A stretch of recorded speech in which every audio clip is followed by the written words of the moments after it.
Meus queridos e queridas alunos e alunas do 7º ano, vamos para a nossa aula número 4, o Renascimento. Mas antes de iniciarmos a aula propriamente dita, precisamos conversar sobre o contexto, o que estava acontecendo no mundo e principalmente na Europa nesse período.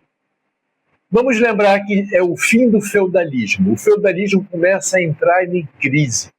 O surgimento da nova categoria, da nova classe burguesia, com seus bancos, com dinheiro, com terras. O início do capitalismo, o mercantilismo começando a ter característica do capitalismo atual. Com as feiras, com o comércio, com a venda, com a criação de moedas. E é também um momento escolhido para a transição da Idade Média para a Idade Moderna, quando os turcos otomanos tomam Constantinopla. Estamos falando do século XIV para o século XV. E neste momento, a intelectualidade e a criatividade artística começa a aflorar e questionar alguns conceitos. Esses artistas intelectuais começam esse movimento chamado de Renascimento. Por que tem esse nome? Equivocadamente, foram eles mesmos, nesse período, que deram esse nome de Renascimento, que a proposta era resgatar a cultura grego-romana clássica, que, segundo eles, acreditavam que a Idade Média foi um período das trevas, sem nenhuma criatividade, sem nenhuma criação. Isso é um grande equívoco da história. A Idade Média teve, sim, muito progresso, teve muitas invenções e avanços, porque eles diziam que na Idade Média foi esquecido, que foi deixado de lado ou no esquecimento da sabedoria grega-romana, as artes clássicas. Mas isso é um grande equívoco, pois na Idade Média também houve muita literatura, filosofia, fé, crença e alguns avanços tecnológicos na agricultura. Foi o início do comércio, foi quando foi criada a moeda. Então dizer que a Idade Média foi o período das trevas é um grande equívoco histórico. Nós já estudamos a Idade Média e vimos os avanços tecnológicos que para a época era muito importante. Mas esse movimento queria resgatar a cultura greco-romana. Lembrando que estamos na Europa e era o centro do mundo naquele momento, ou pelo menos eles acreditavam ser. Pois nós também já vimos outras culturas, outros povos com o mesmo desenvolvimento intelectual e tecnológico. Mas vamos nos atentar a esse evento, o Renascimento. Renascimento vem ser um movimento científico e cultural entre os séculos XIV e XV. Deu início na Itália e retoma a cultura greco-romana. E nesse período de transformações na Europa, surge dentro do Renascimento o humanismo, um movimento que trazia pensamentos e questionamentos, questionando a teocracia muito usada no período anterior. A teocracia, vamos relembrar, era que tudo era em torno de Deus. Tudo era porque Deus assim o quis ou quer. Se a pessoa era pobre, era porque Deus quis. Se a pessoa morreu, é porque Deus quis. Se havia uma grande peste, doença, epidemias, é porque Deus quis. Nesse momento, no Renascimento, o humanismo vem trazendo questionamentos, buscando a razão e a lógica, a ciência, trazendo o homem como centro do universo, o homem como responsável pelas suas atitudes e consequências. Para sair de uma vida contemplativa, que era no teocracismo, ou seja, o ser humano apenas assistia a tudo o que acontecia e se conformava com tudo aquilo que lhe era oferecido, para sim participar para uma ativa, com responsabilidade, com criações, com crescimento. O nome desse movimento teve o nome antropocentrismo. O antropocentrismo trazia o homem para o centro das ações. O homem, então, começou a se tornar um Deus, o responsável pelas ações, pelas consequências.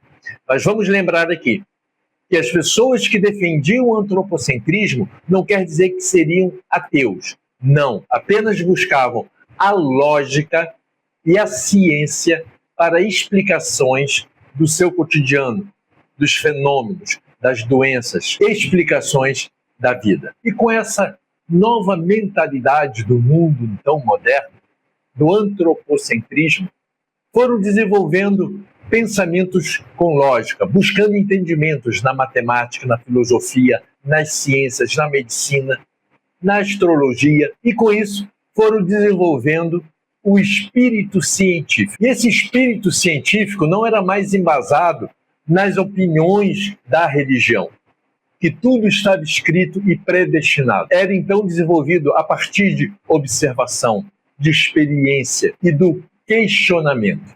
Começou a pensar mais profundamente sobre as questões. E nesse embalo e nessa progressão surgem nomes importantíssimos que começam a transformar o modo de viver e o modo de pensar. E nesse movimento, nesse pensamento científico, começou a questionar o geocentrismo, que era muito defendido pela Igreja Católica no período.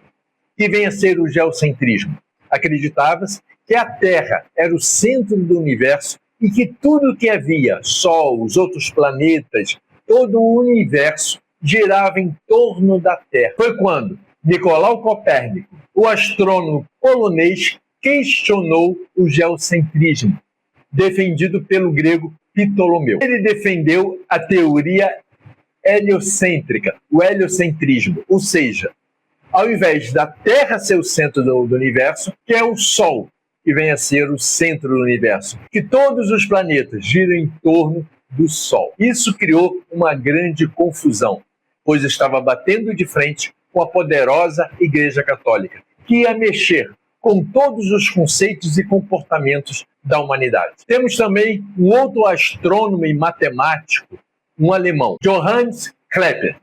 Ele desenvolveu uma teoria, uma pesquisa, que os planetas não tinham uma órbita circular, e sim órbitas elípticas. E também dedicou muito estudo sobre o planeta Marte. E com isso desenvolveu estudos sobre os movimentos dos planetas. Então nada era estático, tudo estava em movimento. Assim como os pensamentos científicos, sempre em busca de respostas, com experimento, com observação, com teorias. E temos também o Galileu Galilei, astrônomo, matemático, filósofo italiano, que desenvolveu a luneta. E com esse artefato, com esse objeto, pôde observar melhor o universo, pôde descobrir os anéis de Saturno, as luas de Júpiter, as fases de Vênus, a dimensão da Via Láctea e do Sistema Solar. Por meio de suas observações, pôde comprovar a teoria de Copérnico. A medicina também desenvolveu muito durante os séculos XV e XVI. O químico e médico suíço-alemão, o Paracelso, desenvolveu a cura do sífilis com mercúrio. O médico Miguel Savette, um espanhol, descobriu que o sangue é levado aos pulmões para oxigenar e depois retorna ao coração. E o inglês William Harvey descobriu que a grande circulação sanguínea é movida pelo coração, que é uma grande bomba que injeta, que faz o sangue circular. Nos olhares dos dias atuais, parecem bobagens, né? Mas lembrando que nós estamos no século XV e XVI, onde ainda havia muita crença popular, havia muita desinformação e uma transição, lembrando, do teocracismo para o antropocentrismo. Pois a partir de agora, nem tudo é porque Deus quis. E as ideias não pararam. Novas invenções, como por exemplo a prensa de caracteres móveis. Em 1450, na metade do século XV, Gutenberg inventa a prensa de caracteres móveis. Até então, tudo era escrito, era manuscrito pelos grandes monges. Então, o acesso às informações era muito restrito.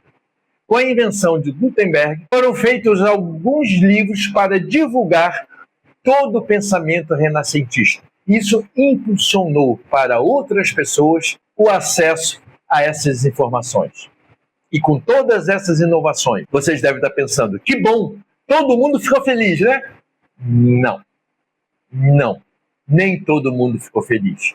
Pois essas ideias renascentistas, do antropocentrismo, do heliocentrismo, bateu de frente com as ideias já pré-estabelecidas da Igreja. Isso causou um grande desconforto social, pois até aquele momento a humanidade estava tranquila, acreditando em tudo que sempre foi dito. Então, houveram muitas perseguições. O Miguel Servetti, por exemplo, foi queimado na Inquisição. Galileu foi preso, repreendido e teve que negar todas as suas teorias e afirmações, sendo como mentiras, para que também não fosse queimado na Inquisição. Mas mesmo com toda a censura e repressão, foi desenvolvida uma rede de apoio entre os intelectuais e pensadores renascentistas, avançando e divulgando essas ideias, tanto no meio intelectual como artístico, e muito nas universidades. Talvez, desde esse tempo, se diz que professor é doutrinador, pois traz à luz do conhecimento aquelas pessoas que estavam na escuridão da ignorância. Então, como se pode perceber, esse pensamento renascentista, o pensamento científico, desenvolveu muito entre a astronomia de Galileu, entre a química e da medicina de Paracelso, a literatura de Shakespeare, mas aonde mais o humanismo teve uma expressão foi nas artes.